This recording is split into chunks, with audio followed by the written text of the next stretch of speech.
जी नमस्कार, प्रणाम, जय हिंद। मैं विकास राय और आप देख रहे हैं शिक्षक इंडिया न्यूज़।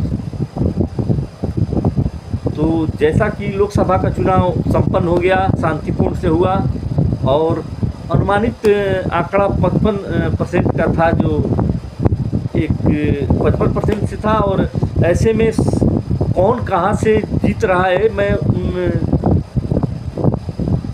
सर्वे को आप लोग के बीच में पेश कर रहा हूं, जो पूर्वांचल का है, जो काराकट लोकसभा, बक्सर, सासाराम, आरा और गाजीपुर, बलिया, बनारस, ये एक अनुमानित आंकड़ा है जो जीतने और हारने वाले लोगों का आप लोग के बीच में मैं बता रहा हूं।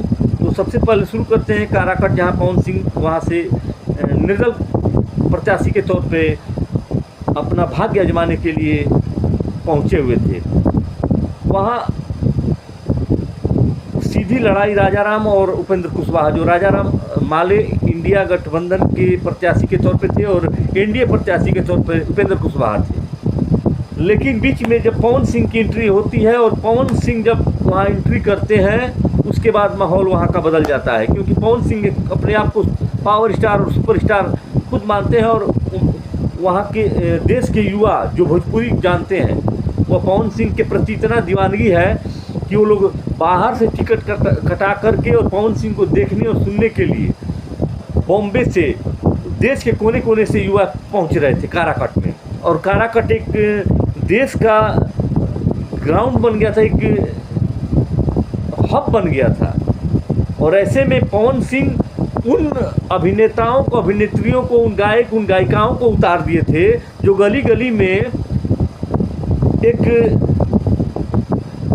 आम आदमी की तरह घूम रहे थे। लोग उनको समझ भी नहीं पा रहे थे और बुझ भी नहीं पा रहे थे कि ये कौन ही नेता है, कौन अभिनेता है, कौन सिंगर है, कौन गायक है, कौन गायिका है।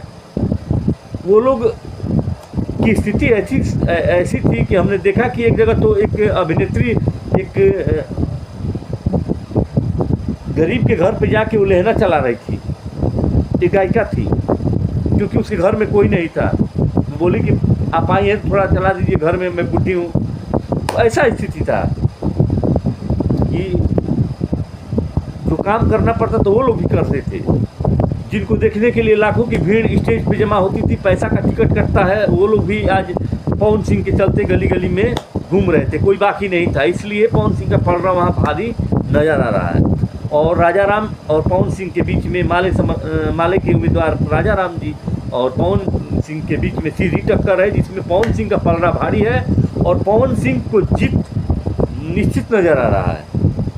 अब आते हैं बक्सर में। बक्सर में लड़ाई चार कहीं त्रिकोणीय है तो यह चरकोणीय है, क्योंकि यहाँ सुधाकर सिंह आरजेडी, भाजपा से मिथिलेश तिवारी और निर्दल ददन पहलवान और निर्दल आनंद मिश्रा। इसमें गेम चेंजिंग होता है एक दो दिन पहले। जो मिथिलेश तिवारी अभी लड़ाई में आधा ही थे, लेकिन अभी जब पूरी लड़ाई इनकी आ गई एक दो दिन पहले, क्योंकि बहुत लोग आनंद मिश्रा की तरफ रुझान कर गए थे। उसमें से 60-70% लोग टूटकर बीजेपी में लास्ट के दिन दे दिए वोट। और इसमें छड़ी छाप की अहम भूमिका है। जो छड़ी छाप ओम प्रकाश राजभर का था, उस छड़ी छाप भारतीय समाज पार्टी के 90% वोट मिथिलेश तिवारी के ऊपर गया है। और ऐसे में बीजेपी का पलड़ा भारी यहाँ लग रहा है। इधर ददन पहलवान ने भी यादव वोट बहुत काटा है। यादव, क्योंकि यादव में पैठ अगर किसी का है तो ददन पहलवान का है, और ददन पहलवान ने जमकर यादव का वोट काटा है। यहाँ तेजस्वी यादव का जो जादुई था वो कम काम किया है। यादव ने भी आरजेडी को वोट दिया है, लेकिन 50% यादव का वोट ददन पहलवान की तरफ गया है। ऐसे में इधर बहुजन समाज पार्टी का जो वोट आरजेडी में जाता था, वो बसपा ने अच्छी तरह से अपने खाते में हाथी छाप पर ले लिया है। सारे रुझानों को मिलाते हुए यहाँ मिथिलेश तिवारी बढ़त बनाए हुए हैं और जीतने की तरफ अग्रसर हैं। तो बक्सर भी क्लियर है, और जहाँ तक हमारा अनुमान है यह तो 4 तारीख को आप लोग को समझ में आएगा कि कौन जीतेगा कौन हारेगा, वो तो वहाँ पता चलेगा। लेकिन जो ये सच तक इंडिया की टीम और सच तक की इंडिया की सारी टीम जो सर्वे की है, जहाँ जहाँ गई है, वहाँ का यह अनुमानित आंकड़ा है। जो हमारी टीम पूरे देश का भ्रमण की है, 90% देश का भ्रमण किया है, वहाँ के बिहार का अधिकतर सीटों का, पूर्वांचल के अधिकतर सीटों को नज़दीक से देखा है, वहाँ का यह सर्वे आप लोग के बीच में पेश कर रहा हूँ। ऐसे में भाजपा बक्सर और काराकट पवन सिंह। अब आते हैं बलिया में। बलिया में नीरज शेखर और जो कि भाजपा के उम्मीदवार हैं उनसे और सपा के उम्मीदवार के बीच में टक्कर है, जिसमें नीरज शेखर का पलड़ा भारी नज़र आ रहा है। वहाँ नीरज शेखर चुनाव जीतते नज़र आ रहे हैं। गाजीपुर में कांटे की टक्कर है। सपा प्रत्याशी अफजाल अंसारी और भाजपा प्रत्याशी पारसनाथ राय में। पारसनाथ राय भी इस बार टक्कर दे रहे हैं और अच्छी तरह से टक्कर दे रहे हैं। मामला थोड़ा सा इधर उधर का है, लेकिन अब कौन जीतेगा यह क्लियर नहीं है। लेकिन वहाँ टक्कर कांटे की टक्कर है।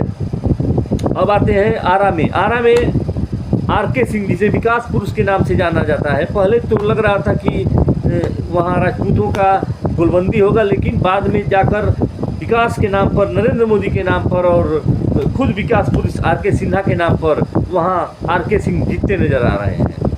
आरा भी भाजपा के खाते में जा रहा है। सासाराम भी भाजपा शिवेश राम के खाते में जा रहा है।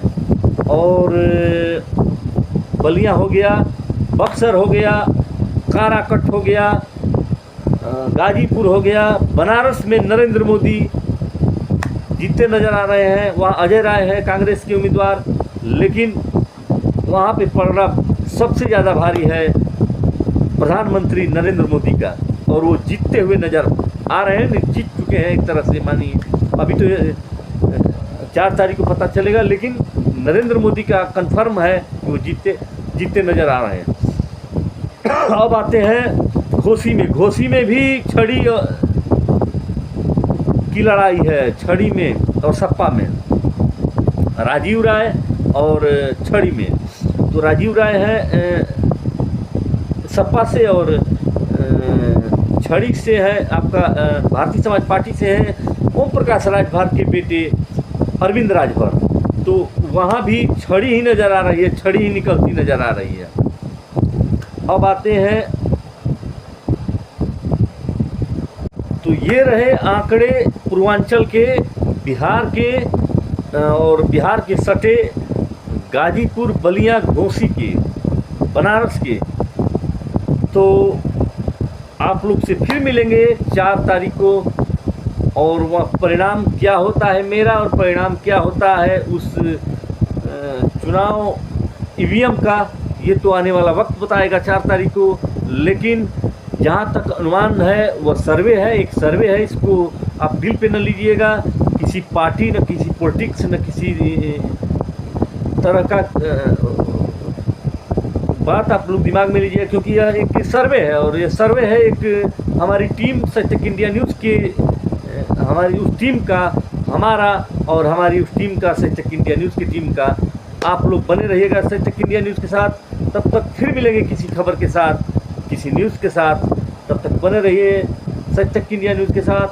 मैं विकास राय और आप देख रहे हैं सच तक इंडिया न्यूज़। धन्यवाद, नमस्कार।